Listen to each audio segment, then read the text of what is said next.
것이지만 날짜가 딱 몇째 주 이렇게 정해지지 않고 작년과 올해 이렇게 부활절 절기가 날짜가 자꾸 변동되는 것에 대해서 묻는 분들이 종종 있습니다. 아시는 분도 계시겠지만 성탄절은 정확하게 예수님께서 언제 며칠 태어났는지 성경의 기록을 가지고는 그걸 추정할 수 없습니다. 그래서 공회에서 12월 25일 후에 성탄절로 지키자 이렇게 해서 예수님의 탄생일을 실제적으로 25일로 그 날이 성탄절이 된 게 아니고 공의에서 그날을 여러 이렇게 다양하게 지켰기 때문에 하나로 통일해서 지켰던 것이 성탄절이라면 부활절은 정확한 날짜를 계산할 수 있습니다. 성경의 기록을 따르면. 왜냐하면 예수님 당시에 예수님은 유대의 사회 속에 살고 있었고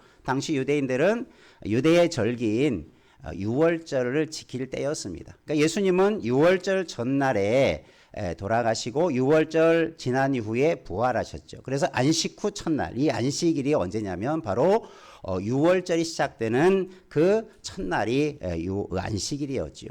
그래서 예수님께서 시대를 거슬러 올라가서 그 시대의 그 달력을 유대의 달력을 통해서 보면 유대의 첫 번째 달이 1월이 우리나라 말 음력으로 정월이라고 그러죠. 시작하는 달이 니산월이라고 하고 그 첫째 달에 15일이면 6월절을 지키기 시작합니다. 그래서 예수님은 그 6월절에 마치 어린 양처럼 예수님이 십자가에 죽으셨던 것을 또 구약의 성경의 말씀대로 그렇게 이루어진 거죠. 그러니까 예수님은 예수님께서 언제 돌아가셨는가의 모든 역사를 다 종합해 보면 그 날짜가 정확하게 계산이 되어지죠. 그래서 그 날짜가 어떻게 우리가 지킬 수 있느냐? 그래서 니케야 종교회의에서 주 325년에 첫 번째 종교회의가 열렸는데 그때 정하기를 니산월을 지금의 그레고리 원력으로 환산해 보니까 3월, 4월에 해당하는 날입니다. 그리고 예수님의 그 니산월 15일을 기준으로 볼 때 정확한 날짜를 어떻게 정할 수 있느냐를 논의한 끝에 이렇게 정했습니다. 그래서 부활절 절기는 그때부터 지금까지 변함없이 부활절이 그렇게 지켜지고 있어요.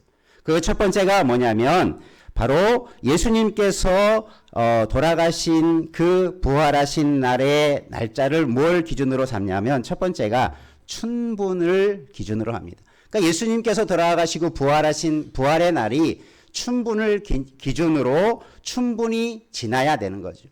그래서 춘분이 지난 또 우리들은 음력으로 세기도 하죠. 우리가 이해하기 쉽게. 그래서 춘분이 지난 보름.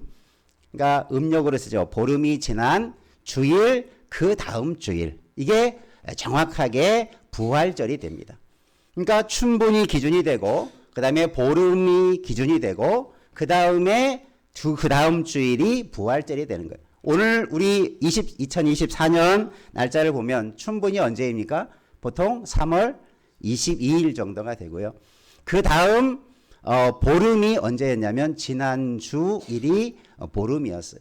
그럼 보름이 지난 그 다음 주일이 무슨 주일이라고요? 부활주일. 그래서 마지막 3월 31일이 올해는 부활절 날이 되는 것입니다. 그러니까 이 날은 정확하게 지켜가기 위해서 초대 교회가 공회를 통해서 그 날을 지정하게 되었고 지금까지 부활절은 변함없이 그 기준을 가지고 지켜지게 되어졌습니다. 그리고 부활절은 우리가 좀 더 추가로 설명하면 우리가 주일이라고 하는 개념으로 이제 바뀌어지게 되죠. 뭐냐면 안식 후 첫날에 예수님께서 부활하셨어요. 그래서 제자들과 초대교회는 정말 주님이 부활하신 날을 기념하고 기억하고 그래서 안식 후 첫날에 모여서 예배하고 찬양하는 일들이 있었어요. 그래서 점점 초대교회는 안식일이 아니라 주님의 날인 주일을 지켜가기 시작했고 원력으로 보면 안식일은 지금 따져보면 토요일에 해당하고 안식 후 첫날이 주일인데 왜 그럼 우리가 안식일을 지키지 않고 주일을 지키느냐? 그것은 바로 주의 날, 주님이 부활하신 날, 주님이 우리의 생명을 위해서 죽음을 이기신 날을 기념해서 이제 온 교회가 주일을 지켜가기 시작한 거죠. 그러니까 우리 주일은 오늘 부활주일만 부활의 날이 아니고 매 주일이 주님의 날이요 부활의 날을 기념하는 날인 줄 믿으시길 바랍니다. 그래서 우리는 평생 동안 물론 매일매일도 부활의 주님을 기억하고 그 은혜를 감사하고 그 은혜 속에 살아가야 되지만 적어도 주일이 돌아와서 예배할 때는 그 중심 속에는 율법적인 안식의 개념, 쉼의 개념도 있지만 주일은 부활의 날을 기념하는 날이고 우리를 위해서 다시 사신 주님의 은혜들을 기억하고 그 은혜 가운데 살아가는 날이 주일인 줄 믿으시길 바랍니다. 오늘도 우리가 주일 예배를 통해서 그런 부활의 은혜와 또 주님이 주시는 그 부활의 기쁨과 영광을 날마다 맛보며 감사하는 주일을 보내시기를 주의 이름으로 축원합니다. 예수님께서 부활하신 날이 바로 그렇게 정해지게 되었고 또 성경에서는 예수님께서 스스로 말씀하셨습니다. 내가 인자가 많은 고난을 받고 장로들과 대제사장들과 서기관들에게 버림받아 죽임을 당할 것이다. 구체적으로 명시하죠. 장로들, 서기관들, 대제사장들 이런 사람들은 누구를 말합니까? 당시 종교 지도자들이 유대교를 이끌고 있었던 당시 유대 사회의 종교적인 지도자들이었는데 그들에 의해서 버림을 당하고 고난을 당하고 그리고 십자가에서 죽음을 당하게 되었지만 주님께서 말씀하시는 대로 살아나셨다.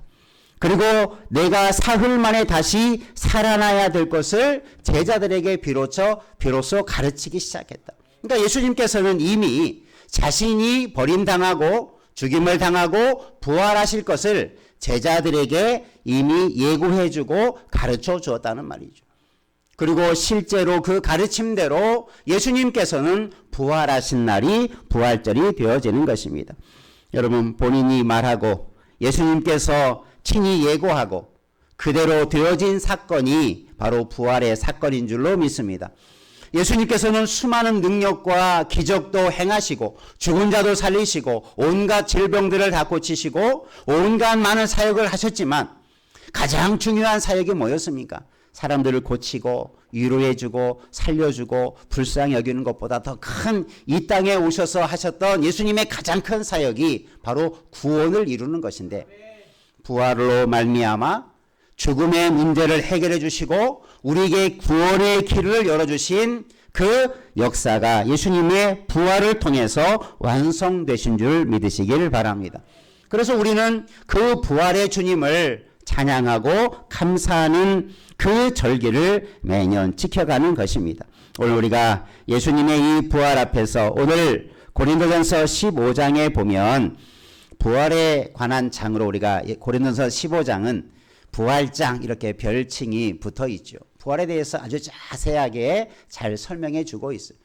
고린도전서 15장의 내용을 살펴보면 크게 세 부분으로 되어 있습니다. 첫 번째 부분은 예수님의 부활에 관한 이야기를 잘 설명해 주고 있어요. 예수님이 어떻게 부활하셨는가. 그 다음에 두 번째로는 죽은 자의 부활에 대해서 설명해 주고 있어요. 예수님만 부활하는 게 아니라 이미 죽은 자들도 이렇게 부활한다라고 하는 죽은 자의 부활을 또한 설명해 주고 있고 마지막 부분에 가서는 몸의 부활에 대해서 말하고 있어요. 부활이 영적인 부활이 아니라 우리의 육신의 부활이다라고 하는 것을 또 부연해서 설명합니다.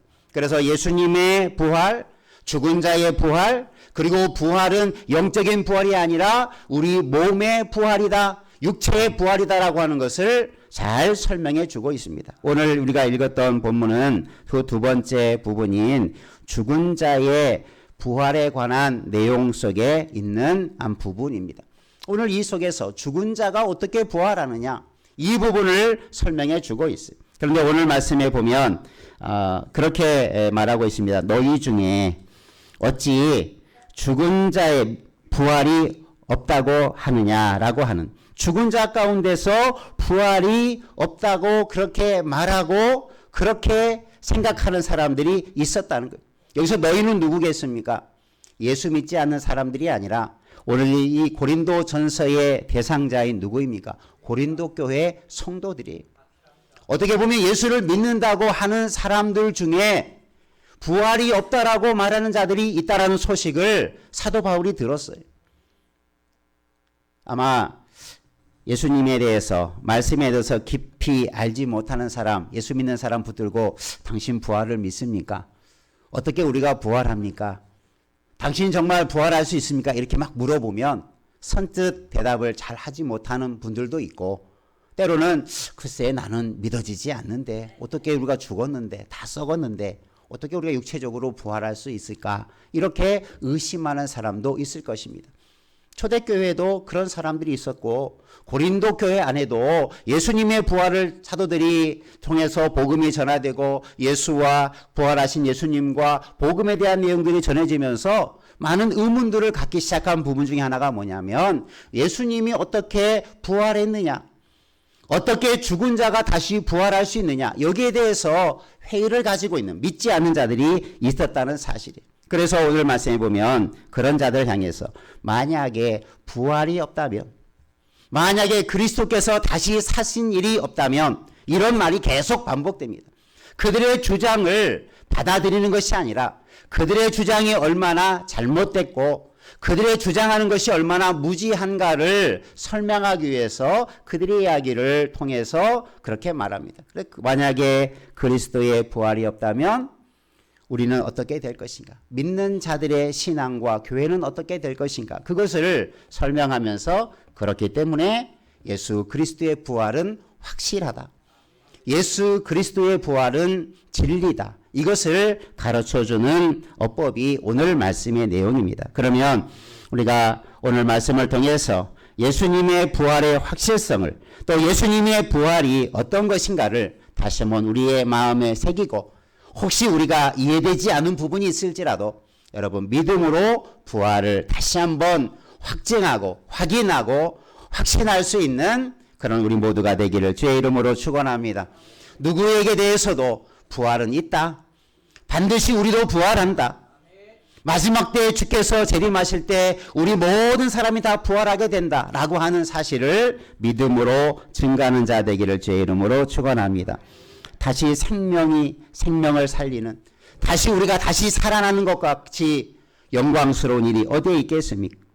오늘 우리가 이 말씀을 통해서 예수님의 부활이 가지고 있는 의미들을, 또 무엇을 우리에게 증거해 주고 있는가를 함께 말씀을 통해 은혜를 나누겠습니다. 한번 따라하겠습니다. 예수 그리스도는 부활의 첫 열매임을 증거합니다.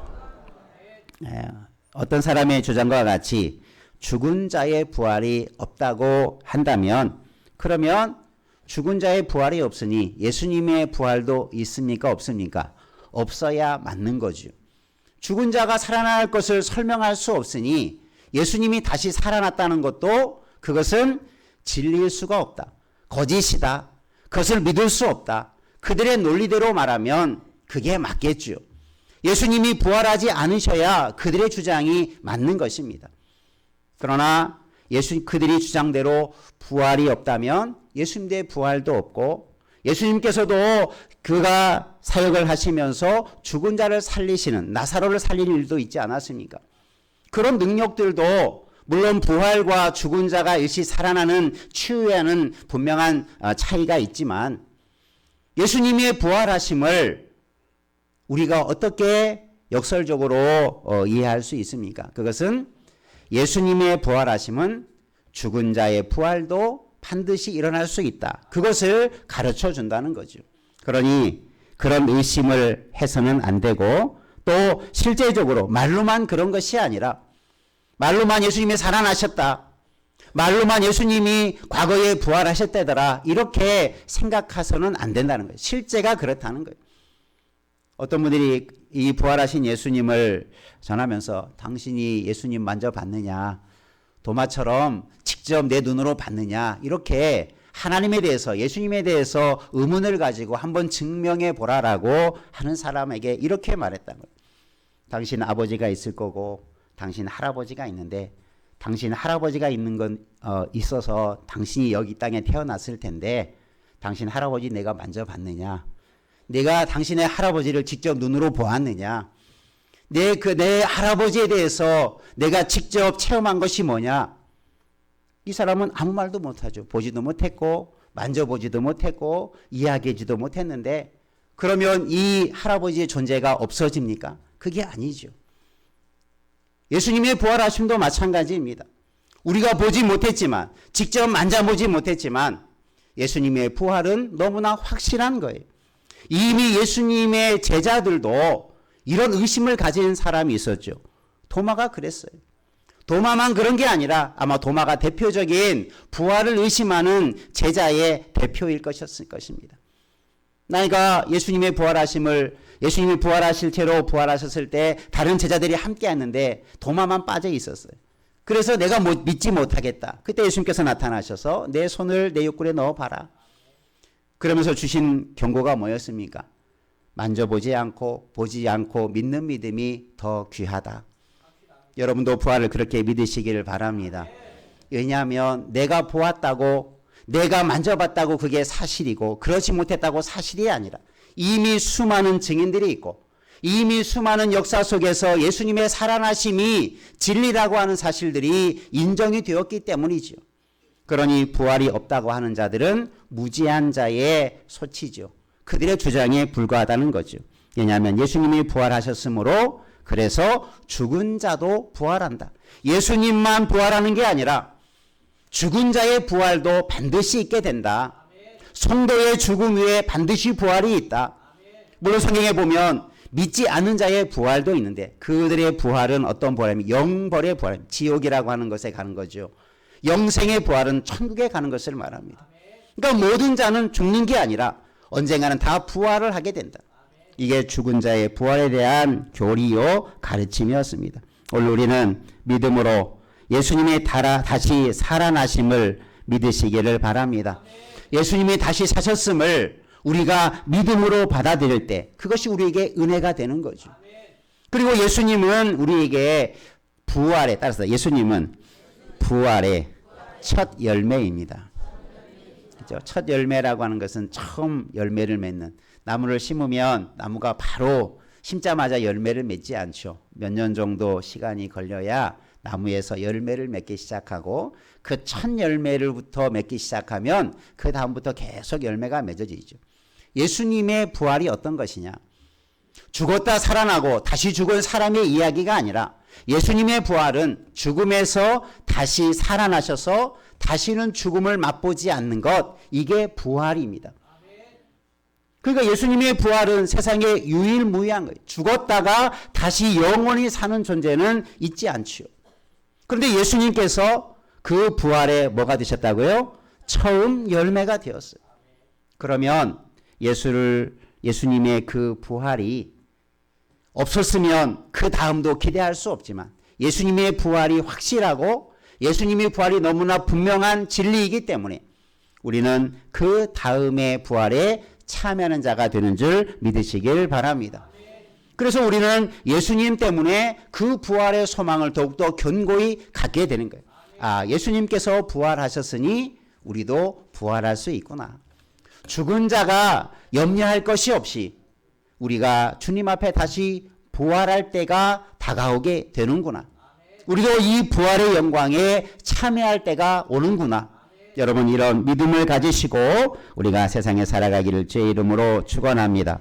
그만큼 부활은 확실하고, 그래서 예수님의 부활이 따라서 예수님의 부활은 나의 부활이요, 예수님의 생명은 나의 생명입니다.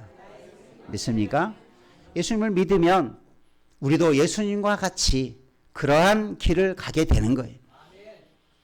예수님의 십자가를 따르고 예수님의 말씀에 순종하고, 그래서 예수님의 죽음과 고난과 부활의 모습에 우리가 믿음으로 받아들이면 우리도 때로는 고난과 역경의 길을 걷지만 우리도 예수님처럼 부활의 영광에 참여할 때도 반드시 오게 된다라는 것을 여러분 기억하시고 믿으시고, 아무리 어려워도 그 부활의 신앙 속에 승리하며 살아가는 자 되기를 주의 이름으로 축원합니다. 두 번째, 이 죽은 자의 부활 속에서 우리에게 가르쳐주는 것이 무엇입니까? 따라하십시다. 예수 그리스도의 복음이 참됨을 증거합니다. 그리스도의 부활이 없다고 하는 어떤 자들이 그들이 그렇게 주장하고 말하는 것이 사실이라면 지금까지 예수 그리스도에 대해서 전했던 제자들이나 초대교회나 또 사도 바울이 지금 이 고린도의 교회 복음을 전해서 그들이 예수를 믿게 되고 교회가 이루어졌는데 그토록 사도 바울이 애써서 증언했던 예수 그리스도의 복음, 예수 그리스도가 누구신가에 대한 이 복음을 지금까지 수없이 많은 사람들이 받아들이고 그 많은 사역 속에 이런 많은 열매들이 맺어 갔는데 만약에 예수 그리스도의 부활이 없다면 그동안 제자들이나 그동안 교회에서 그동안 사도들이 가르쳤던 것이 다 뭐라는 겁니까? 거짓이라는 거죠. 없는 것을 가르쳤으니 거짓된 가르침이었을 것이다. 예수가 부활하지 않았는데 그것을 가르쳤다면 그것은 잘못된 가르침이었을 것이다. 그렇게 사도 바울은 말하는 거죠. 반대로 말하면 그러나 예수님의 부활이 있으니 그의 가르침은 거짓입니까? 참입니까? 진실이고 참이다는 거죠. 똑같은 가정하에 출발한다면 여러분 우리는 무엇을 믿어야 되겠습니까? 예수 그리스도의 부활이 없다라고 믿는 자들은 그 믿음 때문에 그들에게는 영벌에 이르게 될 것입니다. 그러나 우리는 예수 그리스도가 부활하셨다는 것을 믿을 때 그 부활의 은혜가 우리에게 임하게 될 줄로 믿습니다. 그래서 믿음이 중요한 거예요. 우리의 지식이나 사상이나 내 합리적인 방법에 따라서 이것을 바라보고 이해하는 것이 아니라 여러분 믿음으로 부활을 받아들이시기를 주의 이름으로 축원합니다. 그러면 그것이 참되기에 예수님이 참되시고 가르침이 참되시고 예수님의 삶이 모든 것이 참이시기에 우리가 그것을 붙드는 자가 복이 되는 거고 은혜가 되는 거죠. 여러분 예수님을 말씀 그대로 믿으시길 바랍니다. 예수님의 탄생으로부터 죽으심에 이르기까지 그리고 부활하시고 또 마지막 재림하시는 모든 예수님의 사역이 다 참되고 반드시 이루어진다는 사실을 우리가 믿음으로 받아들이면 그 어느 것 하나 우리가 의심하지 않고 다 받아들이게 될 줄로 믿습니다. 그래서 우리는 예수를 믿는다라는 것이 뭡니까? 이 모든 예수님의 생애와 사역과 삶을 그대로 받아들이는 게 예수를 믿는 거예요. 그냥 아멘 아멘 하는 것이 믿는 게 아니라 무엇을 믿느냐가 중요하죠. 예수님이 예수에 관한 복음의 역사가 뭡니까? 구약은 오실 예수님에 대한 이야기고 신약은 오신 예수님과 다시 오실 예수님에 관한 이야기로 가득 차 있습니다. 예수님을 믿는다, 예수 믿는다라고 하는 것은 성경의 이 모든 메시아이신 그리스도를 다 그대로 믿는 거예요. 몇 가지만 믿고 몇 가지는 의심하고 내가 생각해 볼 때 저 좋은 말씀은 내가 받아들이고 내 생각에 이해가 안 되고 야 그런 것은 터무니없는 말 같다가 그렇게 생각하는 것은 내가 믿지 않고 그것은 예수를 믿는 믿음이 아니죠. 여러분 예수를 믿는 믿음은 예수님의 모든 사역과 예수님의 이루실 것과 예수님이 말씀하신 것을 다 받아들이는 것이 예수를 믿는 것인 줄 믿으시길 바랍니다. 한번 옆에 분하고 앉아줍시다. 예수님을 그대로 믿으십시다.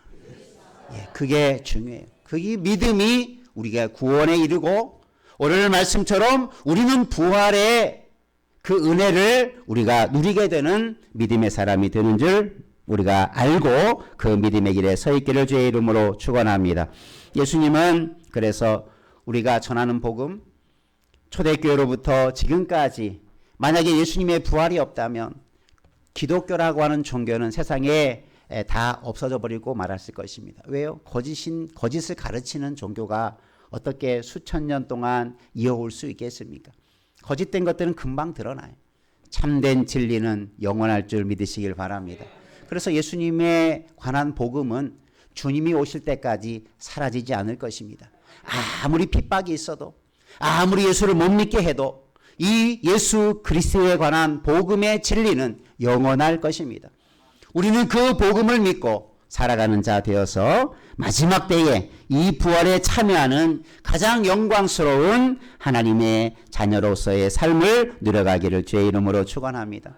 그게 부활에 관한 믿음과 부활에 관한 신앙과 우리가 부활에 관한 소망이라고 볼 수 있는 거죠. 예수님께서도 말씀하십니다. 요한복음에 진실로 진실로 너희에게 이르노니 죽은 자들이 하나님의 아들의 음성을 들을 때가 오나니 곧 잇따라 듣는 자는 살아나리라. 죽은 자가 마지막 때 주님이 다시 오실 때 하나님의 음성을 들으면 호련히 다시 살아나는 부활을 예수님께서도 제자들에게 요한복음에서 가르쳐 주셨어요.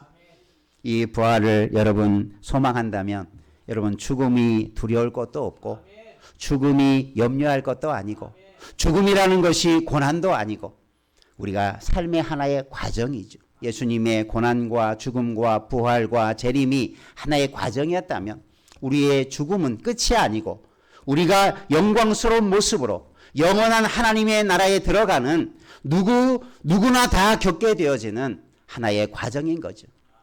우리가 태어나면 죽는 것이 이 땅에서의 정해진 이치라면 믿는 자들은 더불어서 부활과 영생이 우리에게 남겨준 내세의 삶인 줄 믿으시길 바랍니다. 부활은 우리를 이 세상에서 하나님의 나라로 이끌어가는 그 중간에 아주 중요한 역할을 하는 거죠.